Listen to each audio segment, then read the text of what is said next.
Hi, I'm Natalie Jill, fat loss expert turned high performance coach. When odds are stacked against us, how do we shift and create everything from nothing? How do we level up when we aren't feeling it yet or we've had a big setback? On this podcast, I'll be talking to some of the most inspiring and courageous men and women on this planet who, at their worst, learned how to achieve success greater than they ever dreamed possible, leveling up and creating everything from nothing. A thought leader in transformation and conscious media, Preston Smiles is fiercely creative and unique. Raised under very challenging circumstances as a child, Preston was labeled as learning disabled, hyperactive, and even dyslexic. Smoking pot and joining gangs at the age of 11, Preston longed to belong. And then through a series of life-altering tragedies, trauma, and events, Preston was able to escape the trajectory he was on and rewrite his own story by questioning everything and embracing that wounds are not our fault, but that healing is absolutely our responsibility. Please welcome today best-selling author Preston Smiles, who today is disruptor, truth teller, urban mystic, and hear how he levels up and created everything from nothing. I've got my friend Preston Smiles today, and Preston is the most energetic, motivating individual I think I've known in my life, Preston. Seriously, from the moment I met you, you just have this contagious energy about you that makes me want to do so much and be so much because of who you are. So thanks for joining me today. So much for being here. Thank you. Ooh, abso-freaking-lutely. Let's do this. Yes. Oh, Preston, you look like you have your stuff together. I mean, and you do have your stuff together, but you see you online. I see you leading your workshops and speaking and your videos, and you're so confident and together and so many amazing things about you. And I know that it wasn't always like that for you. I know that you have things from your past that you had to shift how you were looking at those and who you were becoming. I'd love to know from you, for my audience, like who you were before you were this giant success. So yes, I am super excited to be here. As far as that question goes, I want to start with a caveat, and that is I teach that there are 4 aspects to what it means to be human. 1, we are biological beings. 2, we are social and historical beings, which means we were born into beliefs and interpretations. 3, we are linguistic beings, which means we build worlds with our language. And 4, we are quantum beings, which is the God space, the Christ consciousness, the Buddha nature, that which we're all still sort of guessing at. And I bring that into the space to say that I was always amazing. It was a conversation of unlearning. It was a conversation of subtracting some of the BS stories and wounds and traumas that I had been through in order to really stand in my power. And so when people come to me and they say, I want to become something, I say it's not a matter of becoming, it's a matter of revealing. Yes, I love that. I absolutely love that. And you have a childhood story that could have gone a very different direction. And you lived this proof of becoming versus of being able to be something different versus just becoming and stepping into. Mm-hmm. I'd love to dive into that. Absolutely. Yeah. From a very early age, my mother and father used to argue about whether I was regular or normal, whatever that means. And of course, energetically, that probably had an effect on me. I don't remember too much of it, but my parents told me that they used to argue about it. And so eventually I ended up going to elementary school. And I remember being tested before, and I remember like some things happening, but I didn't pay too much attention to it until one day I was at school and we were at recess playing kickball. And, I was really popular and like just a regular sort of American boy. And we went back to class, which was in the big building. And it was sort of well known that the retarded kids, and I'm only using that language because that's how we thought about it then in 1989. Yeah. It was well known that the retarded kids were in the bungalows and that the regular and normal kids were in the big building. And so I go back to class in the big building, and I'm in class with my friends. And I remember seeing the principal and some other people at the door, and they come to tell the teacher, we'd like to have Preston. And so I get up and walk over, and they say, no, go back and grab your stuff. You're coming with us. And so in my mind, I'm like, oh, my dad's picking me up or my mom's picking me up. It's a short day at school. They introduce themselves, and they begin to walk me out of the building and down the steps. And I remember as we were walking across the blacktop towards the bungalows, in my head, as they were explaining to me that I was about to be in a new class, in my head, I started sort of like going through this really just trauma where I'm going, wait a minute, am I retarded? Because they're walking me towards the retarded kids class. Am I retarded? What does this mean about me? And I'm literally having this sort of crisis internally. But Yeah. at this point, in my life, 7, 8 years old, I had learned through all of society, film, television, parents, environment, everybody, that big boys don't cry. And so I had already shut down those emotions. I didn't even know how to access them at that point. And so instead of crying, or instead of facing off with it, or saying, hey, wait a minute, guys, what does this mean about me? I just was quiet. And they walked me in to the classroom, and I remember turning the corner, and there was 4 mentally ill children playing with blocks and drooling on themselves. And my heart broke. I like died a little bit in that moment. And I made up a story about myself that I wasn't as smart as everyone else, that I was dumb, that I was stupid, that I was less than. And that had a huge impact on my life. I can imagine. So you're 7 or 8 years old and you're the popular kid, you're the cool kid. You're not asking why. You start forming these beliefs about yourself. How does that start affecting your friendships, your family life, your academics, everything? Instantly, everything shifted. And I began to look at life from the lens of seeking everybody else's approval. And so what made it worse was that my friends didn't talk about it. So there was this sort of like dirty secret, this shame around me, them going to the regular class and me going to the quote unquote retarded kids class, which made it even worse and heavier. And so I began to befriend the nerds, bully the bullies. By the time I was 11, I joined a gang and I started smoking weed. And then when I was 15, I had something really, really big happen. Not that wasn't big, but something that took it to a whole nother level. So before you tell me the 15, so why the gang and the weed? Was that an escape? Was that they were accepting you? What was that? Yeah, it's all about that, right? We all have to go through rites of passage. Every single human on the planet is all unconsciously seeking the approval of other humans. And so we all want to belong. We all want to feel loved and liked and seen. And the gang, especially at that time, because we don't have a rites of passage for little boys when they're, testosterone and all of these hormones and stuff are sort of peaking, we don't have a space for them to really understand who they are and what's coming through. And so gangs end up being that for little boys, and it was that for me. And of course, with the gang came smoking weed and all of the other stuff that came with that. And it was exciting. I belonged. And it was, a part of me felt like I was good enough there. Like it wasn't based on me taking some standardized test, because the reality is I didn't have a standardized brain.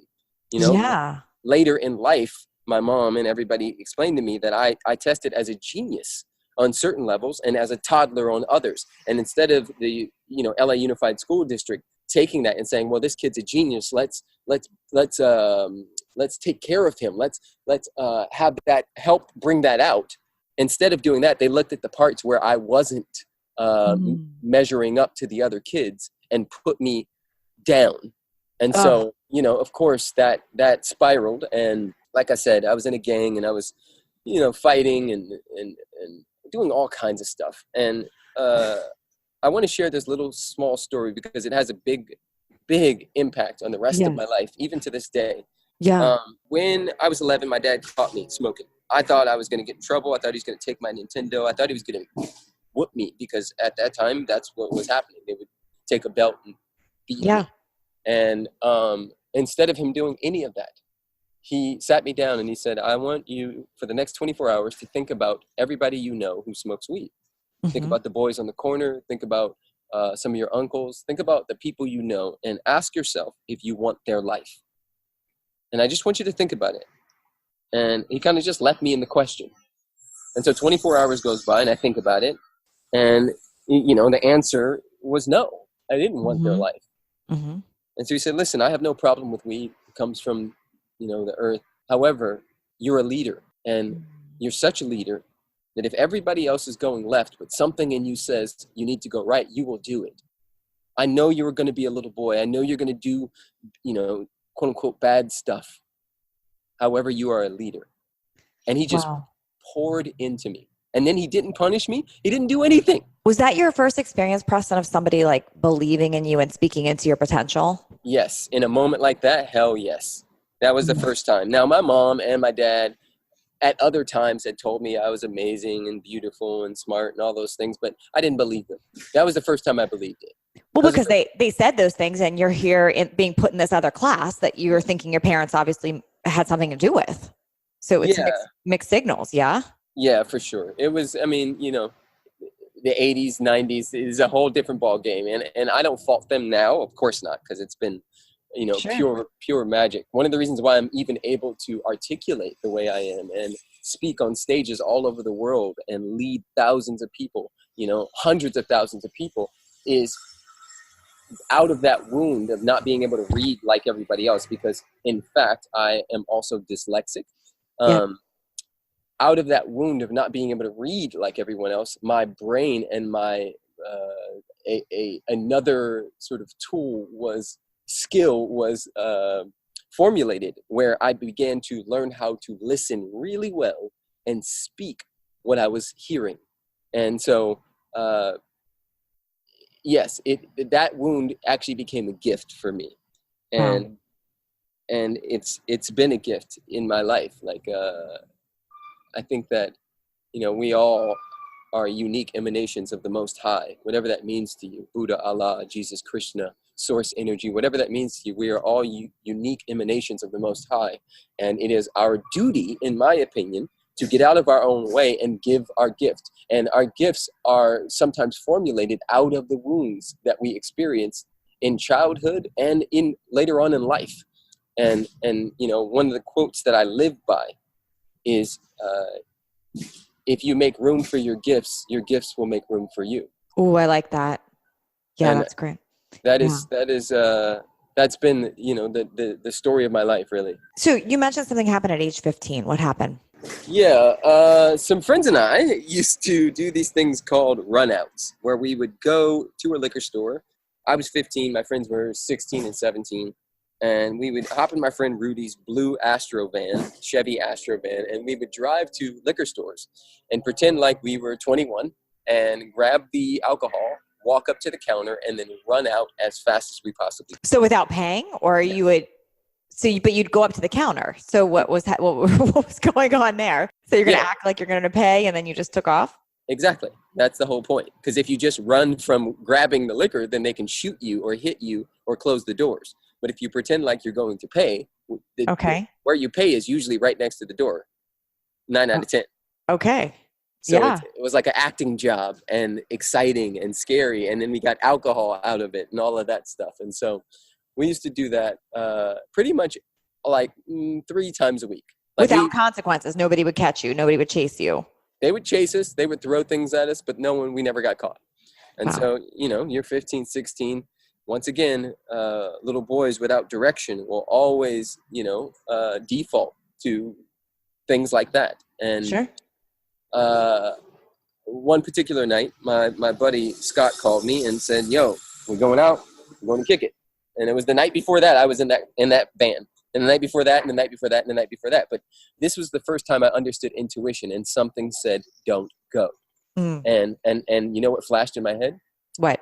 The conversation at 11 years old when my dad said, "You're a leader. And if everybody else is going left, but if something internally says you need to go right, then you will do it no matter what."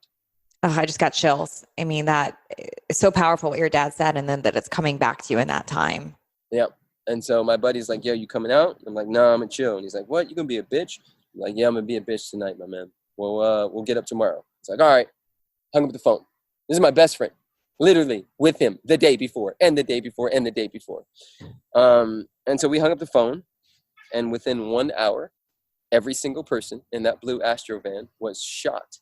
And my best friend Scott was shot in the head and died immediately. Of course. Wow, Preston. Wow. And of course, at 15, everything became real. Yeah. I didn't even understand how to process that. I went through, you know, many stages of survivor's guilt. why me? Why am I still here? How does that even make sense that I said no and then everybody got shot? And then there's the part where Scott and I used to fight over the front seat. Did you used to do that as a kid? Of course, shotgun. Yeah, Yes. shotgun. Yeah. So him and I would have all these rules about shotgun. And because I didn't go, he sat in the front seat. And they pulled up next to a disgruntled gentleman who had just gotten broken up with his girlfriend, and he happened to have an Uzi in his lap. And my friend, being a 16-year-old kid, looked at him, and the guy said, "What are you looking at?" And Scott said, "I'm looking at you, bitch." And the dude Scott turned back, and the guy got out of his car and shot everyone. Holy cow. So this doesn't have anything to do with even robbing the liquor store or anything. They're just in a car and there's a road rage happening, basically. Yeah, they were just pulled up at a liquor store going to do what we usually do. But they hadn't even got out of the car yet. And these are your best friends. This is all you know. These are the people that have accepted you. Yep. Everybody shot. Wow. So what did you decide about yourself now? I mean, this is like now you've got questions about who you're choosing as friends and why you, like you said, survivor's guilt, and what happens next? How do you even go on from something like that? Yeah, that actually was, there is something, in my opinion, that is moving ahead of all of us. And, the moment we say yes to life, we also say yes to death. We also say yes to leaving this planet at some point. And it would be really awesome if we all left when we were 111 years old in our bed, laying next to our loved ones. Yeah, peaceful, no pain. Yep. Right. However, not everybody has that dharma. And so my friends get shot and killed, and I get so scared that I asked my dad, "Can I leave?" And he said, "What do you mean, can you leave?" I said, I can't live in California. I'm afraid it's going to happen to me. I had, this is trauma. This is huge trauma, right? And I didn't even know how to cry at that point, because now I'm 15 with the big boys don't cry thing. And so I'm not even allowing myself to experience the grieving or the pain that somebody would feel if anyone who they knew was killed on a day that they said they weren't going. Wow. Right. And so my dad said, "Okay, give me a couple weeks." And 2 weeks later, I was on a plane to Pittsburgh, Pennsylvania. I got off the plane. This is before social media. I got off the plane. There was a sign with my name on it. There was a woman named Shirley Russell, my dad's high school sweetheart. She took me in. She became my mom. She actually sat next to my mom during my wedding, marrying Alexi. She's my mom. I just took her to London with her and my biological mom a couple months ago. So Shirley takes me in. She's never met me before. I've never met her. I move in with her. She just happens to live within North Allegheny County, which is one of the richest counties in Pennsylvania. And so that means I can go to North Allegheny High School, which is basically like going to a private school. It is deeply funded, and where all the sort of really wealthy people go. And so first day of school, we pull up in her beat up white Nissan Sentra. And as we're pulling in, I see nothing but BMWs and Mercedes. And I see this turf football field and this beautiful state-of-the-art building. And I just came from a school where there was no books, where we didn't have lockers, where there was it was like the opposite, right? And I'm not sure if you probably have seen The Fresh Prince of Bel-Air. Oh, yeah. But I lived that life in reverse. Wow.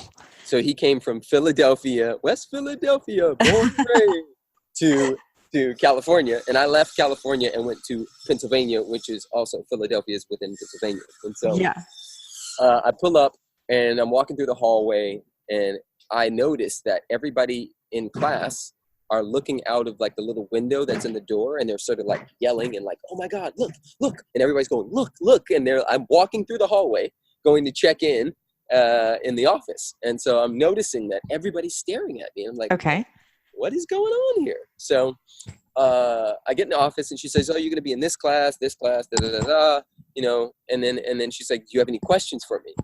And I said, "Well, yeah, ma'am, I do have a question." She said, "Yeah." I said, "Is there anyone else in this school that happens to look like me?" And she went, "Black? Well, no, you're the only black person in this whole school." Great. And so instantly I became the most popular person. There's 1,500 people in the school. I'm the only black male in the whole school. And within a few weeks, I joined a new gang called Wexford Mafia, which was a bunch of rich white kids with And I remember, and this is the end of the story, really the beginning of the story, but I'm going to end it here. I had this particular moment that really just changed my life forever. We were headed to a party, and this kid, Brad's BMW, and everybody was drinking and smoking weed. We all had 40s, and they were rolling a blunt and passing it around, and I didn't smoke at that point, but I was drinking. I was in the back seat, and we're in his BMW, and he's got the seat laid back basically in my lap. You remember that? Like how Yeah, of course. He used to drive like they were so cool that they would have the seat all the way back. I still drive like that, Preston. Awesome. Yes, you do. So he's got the seat all the way back, and we're listening to Tupac and Biggie, and then Outkast, Wheels of Steel comes on, and it's like the wheels of steel, like that. And they're passing these blunts around. And I have this 40 in my lap, and I have this moment that changes my life forever, because I realized that the kids at my former school were smoking weed, drinking, listening to Outkast, Tupac, and Biggie. And the kids at my new school were smoking weed, drinking, listening to Outkast, Tupac, and Biggie. But they were getting two different results based on the environment and the expectations. So the kids at my former school were going to jail, and the kids at this school were going to Yale. And for me, it was this realization that we're all dealing with the same stuff, that underneath all of the stories that we have about each other, whether it be gay, straight, white, black, Christian, Muslim, underneath all of that is our truth, which is love. And I at 15 and a half, stumbled upon environmental psychology. I got to see that it wasn't set up for, the kids at my former school to actually win. Like these kids in Wexford Mafia, the new gang that I was in, all had a belief that after they were in a gang, that they would end up going to Yale or Berkeley or, Harvard, and they would end up, taking on their dad's business or their mom's business, and like everything, TV, the way that we depict Jesus as this white person, Santa Claus, like everything you can think of that's amazing and good looks like them. And everything that is bad and terrible and aggressive on television, in the music, and all of the above looks like me. And it was the first time I really realized that everybody's being bombarded by the same media, that we're all being programmed and conditioned, and that love is our truth. So you had this breakthrough before you even knew what a breakthrough was, really. Exactly. I mean, super insightful. And I mean, what would you tell somebody that, because not everybody accesses that intuition or can put that together like that. So, what would you tell that kid or that person that is raising a kid that's in that other environment? Like, what is it about you that made you be able to realize these things and shift and make these good decisions and changes towards that? I think the most powerful thing any human can do is question everything. One of my favorite quotes came from Ernest Holmes. I read this maybe 7 years ago, and I remember like literally stopping in my tracks and going, what did I just read? And like really processing it. And the quote was, and this is in The Science of Mind, he said, to get your questions answered and your answers questioned. And that for me changed everything, because we usually stop at, okay, I have a question and then I have an answer, right? So we have an idea, we have programming that most of us, like I said, 4 aspects to being the human being: social and historical, which means we were born into beliefs and interpretations. So if your mom believes that money is the root of all evil and that rich people are terrible humans, then 9 out of 10, no matter what you do in your life, unless you ever really question that belief, anytime money comes into your space, you will sabotage it away. Same thing if your mother or father were wounded by the opposite sex and they have a belief that all men are dogs or that women are bitches or whatever the case may be. If you don't question that, because we stop at the answer is, oh yeah, Asian people don't know how to drive, and black people are X, Y, and Z, and white people are X, Y, and Z, and all of these things, and women are X, Y, and Z, and men are X, Y, and Z. If we stop there, we're screwed. And so the best thing you could ever do for yourself is to question the answer, question the of course, the thing that's like, oh yeah, that's of course. Is it? Is it really? Like that, to me, powerful questions call for powerful answers. Most people ask disempowering questions. Why am I so ugly? Why am I so fat? Why is it not happening for me? And the universe, Google, God, has to answer that. Every time you type something in Google, it has to answer it. And the universe is no different. So, Preston, another question that's coming up for me is that, so when this horrible thing happens to you at age 15 and you lose your friends and it's serious trauma, Yes. and you pick up and move to Philadelphia, which ends up being a big breakthrough for you with what you see and what you learn there. Mm-hmm. That, in a way, it is sort of running away from a problem. And how do you advise that for people, like to shift to leave the situation? Yeah, like you fully removed yourself and put yourself in a whole different situation. Absolutely. But when you can't, there's another way. So yes, environment is deeply important, deeply. And not everybody can, living in Istanbul can make their way over to Los Angeles. So what do you do? The next best thing is you take inventory of the environment, the internal environment and the external environment. So the internal environment is, what are you putting into your body? 1. Mm-hmm. What music are you listening to? 2. What television and media are you consuming? 3. And then external environment, no matter where you are, you can always find nature. No matter where you are, you can always find a quiet corner. You can always find your stillness. Here's the thing, elevation requires separation. And a lot of people aren't willing to separate from certain environments because there's a fear that they won't make it, or, they may be judged, or whatever the case may be. But the reality is like, it is deeply important that you position yourself. Books and documentaries.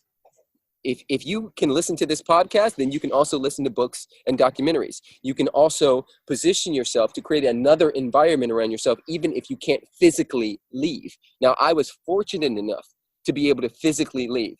However, that's not necessary in this now moment, because God is everywhere we look, right? And the thing that I really want to nail home is, your wound is probably not your fault, but your healing is your responsibility. And the healing is where the magic is, right? The wound, I know people and work with people who've been molested and raped and, seen catastrophic events, who've been born without certain limbs and things like that. That's not your fault. But your healing is your responsibility. And the healing comes from switching up what you're consuming. Yeah, I love that.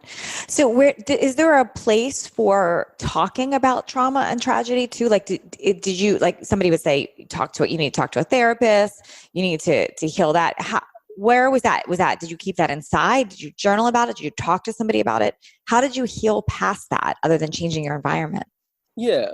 Well, here's the thing, I think that a lot of us a lot of people want to get past things because they want to be fixed. And I caution against that a lot, because you were never broken in the first place. And, as Rumi mentions, and I'm going to butcher this quote, the wounds are where the light gets in. And so I wouldn't be Preston Smiles without all of that stuff. So I want to remind us all that it's a journey. It's a journey of healing. It's a journey of forgiveness, forgiving oneself. I've met many people who don't understand that there's a part of your brain called the amygdala that fires off when you perceive danger. And what that may move you into is fight, flight, freeze, and appease. Most people end up freezing in moments. So I've talked to, people who were, got drunk at a party and were raped by their boyfriend and weren't able to actually say no. They just froze. And so they've been beating themselves up and experiencing themselves as dirty or whatever the case may be ever since, not understanding that biology took over at that point. It was not brain thinking at that point. That's biology. The amygdala fires off and it has you freeze. And so what we do, and this whole process is about healing and forgiving oneself, while simultaneously understanding that you did the best that you could from where you could with the tools and consciousness you had available. We have to start there. We have to start with it's perfect. It's all perfect. I myself have been sexually abused as a child. I've had things like that happen. And of course, in hindsight, would I want to change that and fix that? Yeah, maybe. And it's one of the reasons why I do the work that I do. It's one of the reasons why I can reach into people's souls and really connect with them. And so wherever you are, whatever you're experiencing, it's a part of the magic that is you. We don't want to change those things. We just get to heal them so we can turn our mess into our message. We can turn our pain into our power and our wounds into wisdom. That's where everything goes to the next level. So where do you suggest someone starts? Like someone right now is listening. Maybe they're really just paralyzed by their wounds. Like yes. Everything's wrong. Gosh, listening to your list of things that happen, maybe they've even just had a third of those things happen, but they're stuck. Where do they start? Because excuses come up, of course, mm-hmm. and then they find people to validate their excuses and they stay in this downward spiral. What would you tell them to do to start? Like what's step one? Start journaling about it. Just talk about it. I would say find at least one person you trust and tell them, because a lot of us who've experienced wounds, and that's every single person on the planet, tend to isolate and think that we're all alone. We tend to think that it's just us that happened to. And the reality is that a lot of people, parents included, have been through some really difficult times. And just telling someone often creates so much space. The second part to that is I would remind them that if they're feeling something, to feel it all the way through to completion. So I know that a lot of humans, including myself, early on, would justify and rationalize certain things so that I wouldn't feel them. So I'd shut down the feelings because I didn't want to cry. I didn't want to feel sadness. I didn't want to feel anger. I didn't want to feel those things. So instead I'd say, oh, well, that was the past. It's no big deal. I'm over it now. Like, time to move on. Yes. However, many people do that. Yes, they do. However, the body doesn't lie. And so when those emotions come up, if you continue to suppress them, if you continue to not honor them, then the body will break something. That's where dis-ease comes, because emotions are like water coming out of a spigot, out of a water hose, right? And so if we kink the hose, if we fold the hose while the water is coming out, because we don't want to experience anger, or we don't want to experience sadness or grieving, we're not just kinking the emotion or the water for that. We're kinking it for our joy. We're kinking it for our sexual feelings. We're kinking it for our abundance. We're kinking it for everything. We're folding the emotion on everything. And so a lot of people don't experience themselves full. They don't experience themselves really joy-filled. And it's because they haven't allowed themselves to feel all the other emotions that come with the human. So feel the feels. Yep. Feel it. Tell somebody and begin to journal or talk about it, just so it's no longer this big secret. I think that's really one of the biggest things. It's so heavy for people because they hide it. Mm-hmm. It's hidden. The moment it's out there and people know, then what do you do with it? A lot of people talk about vulnerability, and vulnerability is a really good start, but transparency is a whole nother level. Can you explain the difference between that, by the way, vulnerability and transparency? Because sometimes vulnerability is transparent. Sometimes it's just fake. Like people they think they're supposed to be vulnerable and it isn't authentic. So I'd love to hear your take on that. Yeah. Well, if I'm being vulnerable, that means I think there's something at stake. That means I think you can hurt me. But when I'm transparent, I'm just sharing my truth. I'm sharing my truth. I'm sharing a story, maybe to help someone else, or I'm sharing it because I need to help myself. But the idea of being vulnerable, right? A lot of people don't speak about certain things because they think, oh, if people know that, they'll use it against me, right? That becomes, I just don't think that's very helpful. And that to me is the difference between the two. If I don't have this idea that, oh, one of you is going to run off and say, well, Preston was, he used to steal and he was in special education and he's dyslexic and he had a sexual abuse trauma when he was a child. And now you guys are going to use that against me later on. I don't give a freak. I don't care. So I'm transparent about it because I think that maybe it may serve someone else. I love that. I love that. And I think it's really, I feel it's very freeing when you actually are transparent, because it no longer can hurt you, really. Like, what's the hurtful part is the hiding it, like, what if someone finds out? But when you're transparent with it, I feel that it takes that away. Absolutely. Our job is to fill our cups and give from the overflow. And the way we fill our cups is releasing and pouring out all the stuff that isn't effective anymore. Yeah. Which a lot of times is limiting beliefs and traumas and wounds that we've never allowed ourselves to process. The nervous system, maybe you've processed it in your head, but you haven't allowed your body to process it. It's one of the reasons why in the work that I do, I have people do primal screams and beat their chest and stomp on the ground and allow themselves to experience the anger they never allowed their body to experience. And it's like that thing where somebody, has a cry and they say, oh, that was such a good cry. Why is that a good cry? It's a good cry because you haven't allowed yourself to do it in so long that the body goes, there's the relief. Now I'm safe. Now I can move on. Yeah. Yeah, that's, and for so many people stuffing emotions, that is a big thing. Just that alone is what is missing. Yes. Yes, indeed. Letting those flow. You mentioned earlier that you had a big initial issue with people pleasing. It was really important to you, and that's why the gangs and the fitting in and all of that. Do you care now what people think of you? To an extent. I think we always do. I want to understand, sort of break down where that comes from. There are 3 core desires that every human is always looking to check off. It's just a matter of where they're doing it from. Approval, security, and control.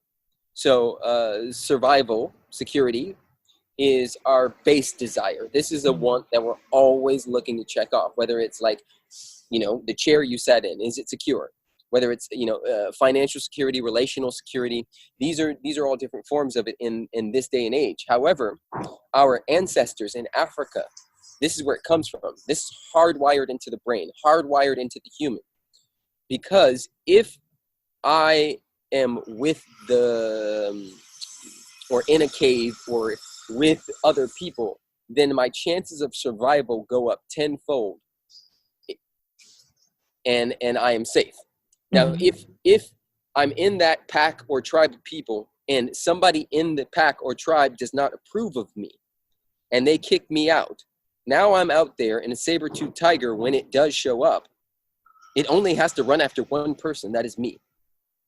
So what we tend to do is control what we say and don't say, what we eat, where we live, what our social media looks like, all of these things as an attempt to have people approve, love us so that we are safe.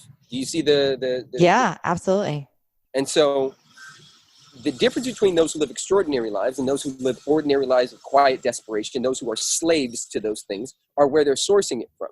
I do my best every single day, moment by moment, to remind myself that all needs are met in this now moment, that I approve of me, that I am safe as far as I can see, and that everything that can be controlled is in control. A lot of us are seeking those things externally. We think that it's in the likes. We think that it's in the partner. We think that it's in the car, in the job title, in all of these other things, in the body. So we work out all the time so that people go, wow, you have an amazing body, which means that I am approved of and liked and validated. So what happens if you get hit by a car and you can't work out anymore? Where does your approval go? Yeah. Go straight out the window, because it was always based on something external. Does that make sense? Yeah, absolutely. Yeah, that's powerful right there. It's a big awareness. Yep. Yeah. So on a daily basis, I'm literally daily reminding myself that everything that can be controlled is in control. I'm safe no matter what's happening in my bank account, no matter what's going on in my relationship. I'm safe. I'm here, and I do approve of me. I love me. And we love you too. And it's that contagious energy too, though, just these ways of being and what you've told yourself, it wears off on others. It does. I mean, that's my experience of you is all those things. Thank you. I truly appreciate that. And likewise, you know, we tend to attract that which is similar to us. And so I have some habit questions I'm curious about because I'm always curious about this. And I think this will really help people with how you really stay rigorous in this stuff. But I'm wondering, like, how do you start your days? Now that I have a 7.5-month child, my days start really early, usually around 4 to 4:30. And it's, you know, the process of taking care of him. And that is actually the best way to start my mornings because he's all giggles, all smiles, and I kiss him 40 million times before 6 a.m. But after I take care of my child, for those of you who don't have children, one of the first things I do is drink a glass of water. Okay. I'm currently doing something called Intermittent and Fasting, which I'm sure you too have done before. And so I don't eat. And I go, if there's waves, I go straight to the ocean and surf. If there is no waves, I still go to the ocean and I run or do some type of physical exercise, whether it's biking, running, or just skateboarding to the beach. I live in Venice Beach, so I can go do pull-ups at Muscle Beach and all of that stuff. And then I listen to an audiobook, probably about 30 minutes of an audiobook every day. And then I read maybe 5 to 6 pages of a physical book every single day. And then I pray. And then after that, the day, quote unquote, starts, and I'll check my social media and check what's going on with all the people that I enjoy. I love, and this is a commonality with anyone I've interviewed, like that morning is so sacred. And like, notice you didn't say, pick up my phone. I didn't respond to emails. I wasn't checking text or Instagram. Like you're really grounded. I mean, first with your son and then with what you want the day to be. Absolutely. Yeah. I think it's really important that we are intentional about that because, you know, as we know, the way that our world is set up right now, especially with social media and emails and dings and all of that stuff, it can get out of hand. I do want to take note that I have no notifications on any parts of my phone. I'm with you. I love that. I'm the same way. No notifications. Yep. I would never know if any of those things were happening until I actually go to those things. Such a huge tip. So, and it changes you. I don't have email on my phone either, by the way. I take that completely off. And so I have to go check it on the laptop. Yep. Which is great. And then I want to know also who's in your circle? Like what types of people do you physically surround yourself with?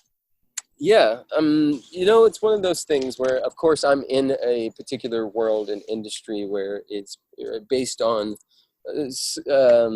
transformation and personal development. However, I do have people in my circle who have nothing to do with that. I say the commonality that everybody in my circle has is that they have a drive to be the best version of themselves. I like that. To level up. Exactly. One of my best friends, his name is Josh. He's a LA County lifeguard. He is amazing. He's a diver, a rock climber. He reads all this like poetry and like he's just this really well-spoken, nerdy, amazing guy who has nothing to do with, you know, the world that I quote unquote swim in, but he's such a powerful human and he cares so much. And like people like him, I hang out with Lewis Howes quite a bit. And my wife is the number one reason why I am where I am, if that makes any sense. Her and I being in a conscious relationship where both of us are dedicated and committed to being the best versions of ourselves, and there's no place to hide in that relationship. Like when my stuff is up, you see it, she calls it forward, she calls it out, and we are like workout partners who get to have sex, and it's the best thing ever. And I also want to share, because you've told me this before, I mean, you guys created that relationship. It's not like, oh, I just found this relationship and that's why I am this. You both created that. Absolutely. Which is incredible. And are continuing to, you know, once we had a baby, it changed everything. And yet some things remained. Like, you know, people, the first week we had our child, I took her on a date and everybody was like, what? I didn't leave my kid for the first 2 years. I never left their side. And like, it was really important to us that we still love on each other and date each other and are curious about each other. I think our relationship is amazing because I don't pretend like I know her and she doesn't pretend like she knows me. Yeah. Because the moment we think we know somebody, we stop listening. We stop truly seeing them. We stop being curious and in wonderment about them. And so there's this sexiness and this mystery still to her because she's forever evolving like a lotus flower, just like I am. So we're in that game together. Got it. Okay. So earlier I asked you about somebody being in rock bottom, steps to get out of that. I do have a final question for you. So if you were just to narrow it down to just one thing, somebody's listening, they're inspired by you, they're motivated to make a change, they're going to do one thing today. What is that? One thing today inspired. I would say if they're at rock bottom, the one thing has to be finding someone who you trust and know and love, even if it's not somebody, who's in your family. Find one person and tell them what you're experiencing. Amazing. Tell them that you need some love, right? Every human needs love. We all do. Ask for a hug. Ask for what you want. Tell them what's going on with you. Tell them what you're processing. Tell them what you're being with. I think that's the most important. Community is the new money. Community is everything. We come into this world, into tribe, and we leave this world, usually with people right next to us. I watched, and I'll give you the short version of this, but I was in New York City a couple years ago on Mother's Day, and I was led to a particular part of New York. I don't know why. I just kept saying yes and listening to intuition. I call intuition God voice. So first thought, whatever the first thought is, you go with that, because the second thought will talk you out of the first thought. The third thought, you'll be like, what have you been thinking about, right? And so I was led to a particular part of New York to go into a store. I went into the store. Something said, go downstairs. I went downstairs. I said, why am I here? 2 seconds later, I hear, no, skirt, boom. I look in the air. There's a woman flying through the air. She just got hit by a cab. Oh my gosh. She lands on her head. Her brains splatter on the ground. I instantly know why I am there. Instantly. I run to her. I am one of 3 people who were willing to even look because her brains were on the ground. I run to her. I grab her feet. The other person who runs is a doctor and another is a nurse. They're not even together. We all happen to be on the same street corner in New York on Mother's Day. I run to her. I go to her feet. They're saying, ma'am. They're touching her pulse. She's spitting blood up. Ma'am, are you there? Ma'am, are you there? They're trying to talk to her. Her pearls are rolling down the street. I see this whole thing in slow motion. I go to her feet. I close my eyes. I go into prayer. I say, listen, whoever you are, I don't know who you are, but just know that you're not here alone. If it's time to go, I'm here with you. If it's time to stay, I'm here with you. But just know that you're not alone. And I go into this deep meditative trance. I don't even remember everything that was happening. All I remember is that her and I were deeply connected in that moment. Wow. And there was a point where, and this is New York City, there's people everywhere. Nobody's willing to be in there, right? There's a point where I hear them talking to her, but I have my eyes closed and I'm still just dropped in with her. And we're having a conversation, internally in the spirit world, if that makes any sense. Yeah. And there's a point where I feel her about to let go. And I open my eyes and she takes one last breath and there's no more. And it was one of the best gifts that was ever given to me. Her name is Amelia Sturrental. You can look this up on the internet right now. Amelia Sturrental. You can look it up right now. You will see when it happened. They had it all over the news. She's a woman from Florida. And I got to be, we celebrate when a baby is born and everybody's there and we celebrate. But we rarely celebrate when somebody passes. We rarely celebrate when somebody takes that last breath. And I got to be there with her on that day. And on that moment, I got to be there with her. And I was led there. And so for me, this whole thing is a gift, right? And you never know, when that time is up. And so it's really important that we all, really honor the sacredness of this beautiful life that we've been given and to do it in community, to do it in tribe. Preston, I could interview you for 10 hours. Your information is so amazing. We're at that end. Where can people find more, and how can they do your workshops? And because you do these amazing workshops, transformational workshops, can you tell us a little bit about that and how to find those? Yeah, my wife and I do trauma-based transformational workshops that are deep, deep, deep, like nothing you will ever find in the world right now. You can find that at prestonsmiles.com or bridgeexperience.com. We'll be in Australia coming up and back in LA doing one in January. But we do them all over the world. If you want to find me at Preston Smiles on everything, YouTube, Instagram, the whole damn thing. Everything. You're amazing. Thank you, Preston. Thank you so much. Thanks for leveling up with us today. Please share this episode if you found it helpful so others can join in. And don't forget to hit that subscribe so you don't miss out on future shows.